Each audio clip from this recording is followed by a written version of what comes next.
Danielle Méo est spécialiste de photographie contemporaine. Elle est professeure en esthétique et sciences de l'art à l'université de Saint-Étienne, qui s'appelle l'université Jean Monnet. Elle est l'auteur, petite liste de ses publications, de photographie, La photographie et le temps en 97, Voyage de photographe en 2009, Géophotographie, une approche renouvelée du territoire en 2015, Enquête, nouvelle forme de photographie documentaire en 2019, les deux derniers chez Filigrane. Et dernièrement, donc ces livres les plus récents sont Anatomie d'une ville, en collaboration avec le photographe Guillaume Bonnel, également aux éditions Filigrane, et Saint-Étienne, Grammaire de forme, avec les photographes Éric Tabouki, Guillaume Bonnel et Jordi Balesta, chez Filigrane également, en 2021.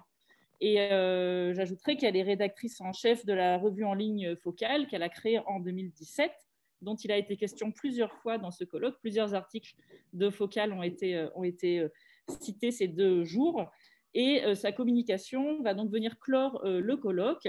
Elle s'intitule « Rebattre les cartes au XXIe siècle ». Je te laisse la parole, Danielle. Merci. Donc, est-ce que vous m'entendez bien?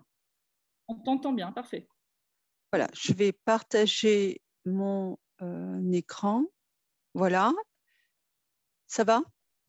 C'est parfait. On t'entend, on te voit. Voilà, j'y suis. Donc, merci beaucoup pour l'organisation de ce colloque que je trouve tout à fait passionnant. Et merci de me permettre donc d'y prendre la parole.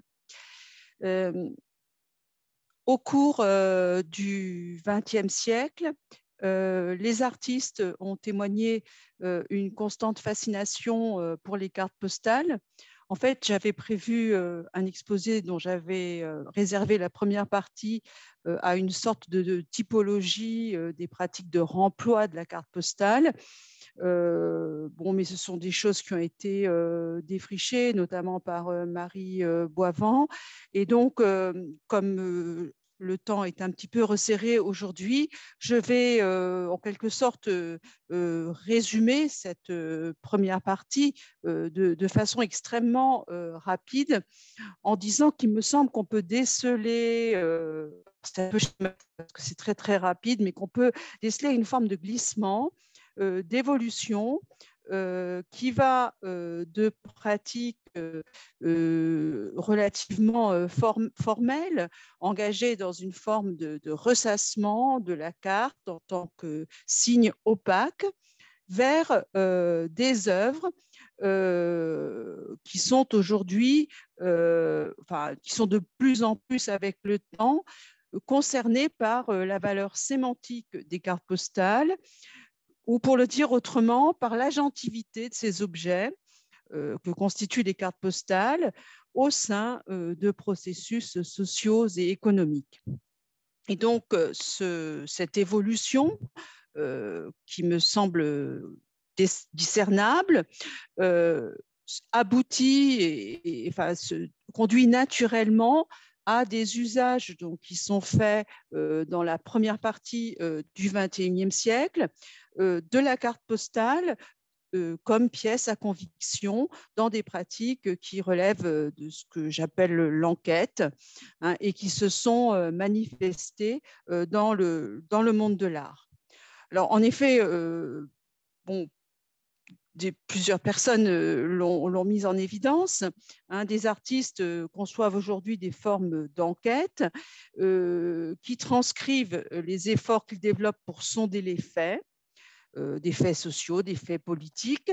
Leur pratique se situe à la confluence d'un héritage du mouvement conceptuel, mais également d'une soif documentaire qui rejoint à certains égards les sciences sociales et humaines. Ces artistes conduisent donc mus par cette volonté, conduisent dans la durée de minutieuses investigations. Ils effectuent par exemple des séjours en immersion dans des sites, réalisent des prises de vue, des interviews auprès de personnes, consultent des livres, collectent des documents de diverses natures et la plupart du temps, ils vont croiser les éléments qu'ils ramènent dans des dispositifs hybrides qui sont transposables de l'installation au livre et vice-versa, ou éventuellement déclinables sur le web. Leurs œuvres, tout à la fois, autorisent souvent des compréhensions inédites des situations. Elles possèdent une valeur heuristique. Dans le même temps, elles poussent à des réflexions épistémologiques sur l'enquête telle qu'elle peut se développer dans les sciences humaines. Parmi les documents manipulés par ces artistes enquêteurs, il y a fréquemment des cartes postales qui sont invoquées, convoquées, pour témoigner de la réalité d'une époque, de goûts datés, du climat d'une période ou encore de certaines situations. Alors, je vais donner quelques exemples qui caractérisent ce type d'emploi de la carte postale comme pièce à conviction. Par exemple, les travaux de Catherine Poncin, et en particulier ce travail, donc intitulé 14-18, Écho, verso et graphie de bataille. Catherine Poncin est, pour ce travail, elle reçoit une carte blanche pour la commémoration du centenaire de la Première Guerre mondiale en Seine-Saint-Denis. Et elle va travailler à partir d'un corpus de cartes postales édité ou écrite entre 1914 et 1918. Donc, au recto des cartes, on a des photographies, soit de paysages paisibles, soit de scènes de guerre. Et au verso apparaissent les mots des habitants, des soldats qui sont au front, enfin de personnes qui échangent à ce moment-là. À son habitude, Catherine Poncin a proposé une forme de fouille de type archéologique au sein des représentations, en recadrant ou en agrandissant certaines scènes jusqu'à rendre sensible la matérialité grenue des vues imprimées. Donc, des détails sont observés comme à la loupe, tandis que l'assemblage des fragments, les uns avec les autres, introduit des échos et des interférences qui sont riches sur un plan sémantique. En représentation visuelle, Poncin associe des fragments de correspondance qu'elle retravaille, qu'elle assemble les uns avec les autres, ainsi que des photographies de dommages de guerre. Donc, en tout cas, de la manipulation de l'archive que la photographe réussit à rendre sensible dans sa matérialité, semble sourdre des voix et des vécus passés, et donc la carte postale y contribue. Il en va de même pour un autre travail qui émane d'un artiste belge, Bruno Gauss, classement diagonal. Bruno Gauss a conduit une investigation sur les procédures de conservation et de valorisation qui ont affecté le champ de bataille de Waterloo depuis 1815. Et ces recherches donc, ont inclus tout à la fois un arpentage des lieux, la rencontre d'habitants, la consultation d'archives extrêmement nombreuses, le travail s'étalant sur 3 années. Les données recueillies ont pu être présentées sous diverses formes, à la fois une installation, enfin une exposition-installation, un livre, et puis il y a eu aussi des conférences performances. Donc, il est important de voir qu'effectivement, le réagencement des éléments recueillis peut prendre des formes différentes.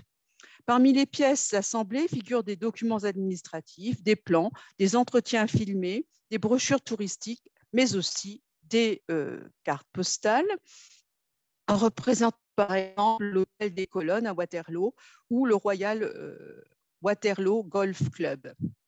Le dispositif comprend également des rectos de cartes postales vierges, comme on le voit sur la couverture, mais ça réapparaît également à l'intérieur du volume. Et on ne peut que constater que dans l'enquête qui est conduite par Bruno Gauss, les cartes postales se donnent comme des objets privilégiés puisqu'elles se présentent précisément comme des jalons dans le parcours de ce lieu de mémoire vers la consécration, vers la reconnaissance. Enfin, un dernier exemple, j'ai pris exprès des exemples assez différents. Celui de Mathieu Asselin, donc, qui a réalisé une enquête sur la firme Monsanto, dont il retrace l'histoire. C'est la firme qui a qui a produit l'agent orange, hein, qui a été répandu pendant la guerre du Vietnam, qui a produit des désherbants et qui aujourd'hui produit le Roundup actuellement. Et donc, il revient sur toute cette histoire de la firme. Il réunit des documents divers également. Il photographie des maisons abandonnées, des zones qui ont été contaminées par la production de l'usine, et puis des personnes aussi qui ont des malformations liées à l'emploi de l'agent orange pendant cette guerre du Vietnam. Mais à la prise de vue, il associe aussi d'autres modes d'investigation. Il recueille des témoignages, collecte des objets promotionnels qui ont été utilisés, par exemple, pour faire la réclame des produits fabriqués par Monsanto, et des cartes postales, donc de l'usine Aniston, qui ont été réalisées en 1936.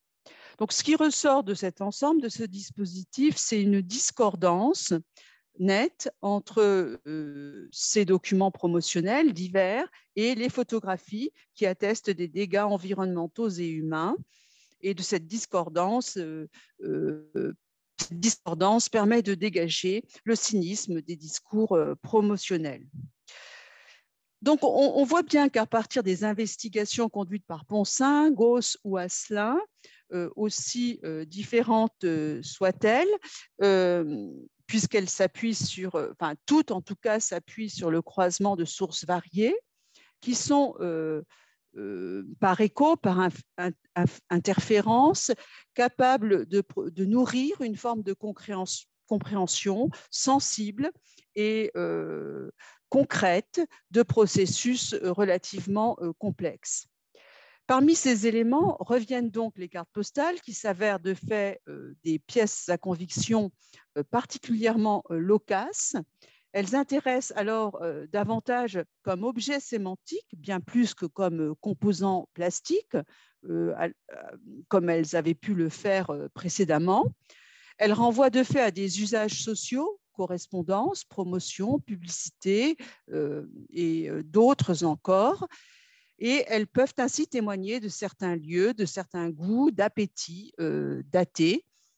Dès lors, l'usage qui est fait de ces cartes postales est proche finalement de l'usage que pourraient en faire des historiens, sauf qu'elles se trouvent prises dans des ensembles différents qui les amènent à dialoguer avec d'autres éléments et qui fait ressortir leur relativité.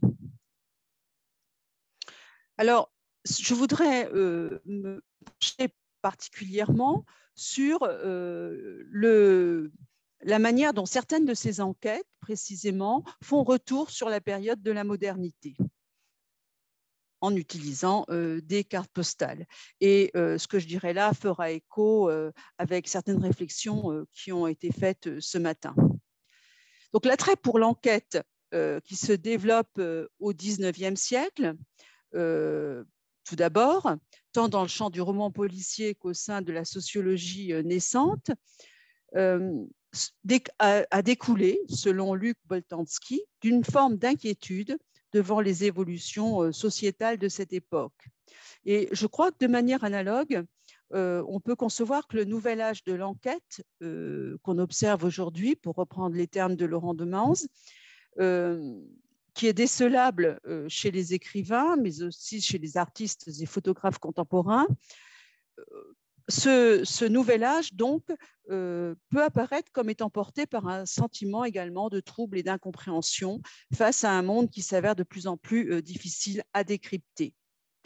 Donc, les artistes manifestent le besoin de fouiller le passé, de disséquer des processus sociaux et économiques qui ont, semble-t-il, mené à certaines impasses actuelles. Quand bon nombre d'experts dénoncent les attitudes inconséquentes adoptées depuis la révolution industrielle face à des ressources qui constituent un bien, dont on sait maintenant qu'elles constituent un bien commun, Les investigations conduites par les artistes s'attellent souvent à passer au crible cette période de la modernité et de ces entreprises conquérantes, notamment en matière d'aménagement. Dans ce cadre, les cartes postales se présentent comme autant d'éléments susceptibles d'alimenter, on l'a vu ce matin, un examen critique, voire parfois d'instruire un procès. Alors je reviens, mais j'irai rapidement puisqu'on en a beaucoup parlé au travail de M. Pernaut, qui pratique un tel retour. Donc rapidement, il a effectué des prises de vue tout d'abord à la chambre de bâtiments qui étaient qu'on faisait imploser, donc qu'on détruisait, qu'on démolissait. Et ce sont des grands formats en noir et blanc. Après donc, ce premier travail, il est parti à la recherche de cartes postales qui avaient été commercialisées pendant la période des 30 Glorieuses et qui montraient ces cités sous leur meilleure apparence. Donc, je passe un peu parce qu'on en a parlé. Bon, il est clair que ces documents, dans ces cartes postales, se trouvent présentés comme des cadres de vie agréables, des décors à l'intérieur desquels il ne peut que faire bon habiter ou cohabiter. Ces cartes postales ressemblent presque à des illustrations qu'on pourrait trouver sur des catalogues de ventes immobilières. Les tonalités sont saturées, les ciels uniformément ou presque uniformément bleus. Et puis, comme on le disait ce matin, Pernaut a agrandi des petites silhouettes qu'on discernait mal dans les cartes postales, mais qu'il fait ressortir. Les postures de ces personnages donnent une impression de vie, de mouvement et contribuent à présenter ces lieux comme des lieux où on vivait, où il était agréable de vivre. À cela s'ajoutent des fragments de correspondance qui étaient au verso de ces mêmes cartes que je vous laisse découvrir à l'écran et qui témoignent d'une satisfaction à habiter dans ces cadres, dans ces grands ensembles. Donc, tous ces éléments, clichés colorés, figures humaines agrandies et fragments de correspondance font ressurgir l'atmosphère d'une époque de confiance dans le progrès. À ces lieux s'accroche une sensation de relatif bien-être, un contentement d'habiter là, qui se tient évidemment aux antipodes de la manière dont sont perçus ces grands ensembles aujourd'hui. La période d'utopie qui est convoquée par l'archive et notamment par les cartes postales n'est dès lors pas sans éveiller une forme de nostalgie. Plus récemment, Pernaut a fait un autre travail avec, je crois, Marie-Ève Bouillon, mais elle pourra le préciser tout à l'heure. Donc, à partir de cartes postales d'un fond de cartes postales comportant de nombreuses vues aériennes du territoire français, cartes postales réalisées entre 1950 et 1960, qu'il a regroupé afin de composer une sorte de puzzle, de jeu, chaque joueur étant invité à relier les cartes les unes aux autres en établissant un lien visuel fort, un lien plastique fort entre ces cartes postales. Ce dispositif permet de laisser agir les images avec les images ou sur les images, en mettant en évidence leur vitalité intrinsèque, mais il donne aussi à constater les aménagements envahissants qui ont été réalisés pendant la période des 30 Glorieuses, donc barres de béton jalonnant les bords de mer, centrales nucléaires, gigantesques unités d'habitation et phénoménale extension du réseau routier. C'est aussi ce que met en évidence la publication des cartes postales de la collection Jean-Marie Donat, donc cartes postales éditées entre 1960 et 1980, dans l'ouvrage dont vous avez la couverture sous les yeux. Donc, ce petit livre sonne comme une sorte de suite française donnée aux Boring Postcards de Martine Parr.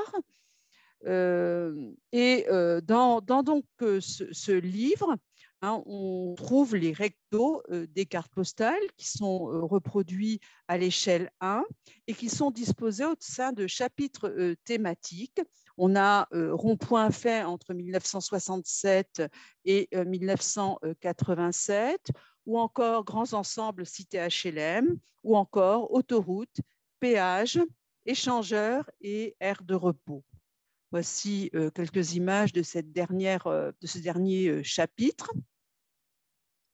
Et entre chacun de ces blocs, on trouve des cartes postales représentant des images de petits trains destinés aux visiteurs, de sorte que le livre semble ironiquement transcrire une forme de visite touristique au sein des réalisations de la modernité. Là encore, les tonalités vives des clichés valorisent les sites qui apparaissent sous un ciel bleu. Le fait même que certains aménagements aient été présentés sur des cartes postales atteste précisément de la valorisation, de l'appréciation dont il faisait alors l'objet. Sans doute était-il associé à une idée de progrès, de qualité de vie, ces vues illustrant la manière dont la France de cette époque s'est engagée sans état d'âme dans certaines avancées de la modernité.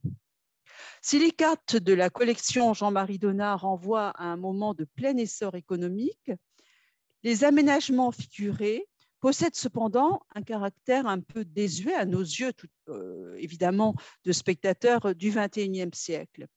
C'est la juxtaposition et l'assemblage qui donnent sens à ces images qui, évidemment, prises isolément, n'en revêtiraient pas autant. Au travers de l'enchaînement des photographies et de leur agencement en chapitres, les 30 Glorieuses se trouvent stigmatisées comme une période de phénoménale artificialisation des sols et d'uniformisation galopante des périphéries, de développement sans précédent d'un habitat collectif et standardisé, dont on sait qu'il s'est détérioré par la suite. Donc, l'accumulation fait ressortir l'ampleur du processus. La collection se fait autopsie d'un désastre urbanistique et sociétal. Un ensemble de cartes postales faites dans l'ancien bloc de l'Est entre 1960 et 1990 a été publié aux éditions Fuel sous le titre Brutal Block Postcards. Les vues présentées dans cet ouvrage montrent des hôtels de luxe, des palais des sports, des musées, soit autant de bâtiments gigantesques construits dans un style arrogant et brutaliste. Le courant moderne s'est répandu avec un certain décalage temporel dans le bloc de l'Est par rapport au moment de son émergence en Europe. Au sein des doubles pages, les photographies se trouvent placées en vis-à-vis à partir d'isomorphismes qui font ressortir les choix formels de l'époque. D'une manière poignante, qui paraît presque aujourd'hui irréelle, ces cartes, exhibant des bâtiments démesurés, se manifestent comme instruments de propagande et de célébration d'un idéal de vie en régime communiste. Davantage que des habitations destinées à la population, les vues montrent des monuments d'apparat, enfin la plupart du temps. L'architecture datée, comme sa mise en carte, est affichage d'une inscription conquérante dans le progrès. La qualité même des clichés où s'estompent généralement les valeurs intermédiaires pour que ressortent de façon artificielle les objets de nuances plus vives, confère aux représentations une allure rétro qui tend ainsi à ravaler, pour ainsi dire, l'utopie dans le passé. Cet ensemble de cartes postales signe qu'en matière de bétonisation, de construction arrogante et peu respectueuse des lieux et de leur habitabilité, les pays du bloc de l'Est n'ont pas été les derniers. Donc, j'en viens à une rapide conclusion. Les cartes postales se présentent comme des documents appréciables qui permettent d'approcher et de mieux comprendre des périodes révolues. tant elles sont prises dans des fonctionnements économiques et sociétaux en phase avec les goûts et les mentalités des moments où elles ont été réalisées. S'il appartient aux voyantes de tirer les cartes pour prédire l'avenir, il revient, semble-t-il, aux artistes ou à certains éditeurs contemporains, on l'a vu, de rebattre les cartes précédemment réalisées afin d'essayer de relire le passé. Qu'est-ce la conviction pour l'enquêteur d'aujourd'hui? Ces cartes permettent en particulier un retour critique sur la période de la modernité, sur sa mise en récit et ses entreprises arrogantes en matière d'aménagement. Les vues qui figurent sur les cartes postales sont en effet tout à la fois représentation des constructions réalisées, désignation de ce qu'il convenait alors d'exhiber et actualisation sous nos yeux d'un procès qui conduisait à valider finalement l'appréciation d'un type d'aménagement. Elles témoignent d'une confiance dans la croissance, à l'ouest comme à l'est, et permettent de mesurer l'ampleur des ravages paysagers qu'elle a eu pour conséquence. Elles révèlent un imaginaire partagé de conquête territoriale, véritable métonymie de l'appétit insolent de la modernité, qu'il s'agisse somme toute par le biais de collections, de dispositifs, de réagencement, de réinscrire et de relire dans une histoire en partant finalement du temps présent cette fois-ci.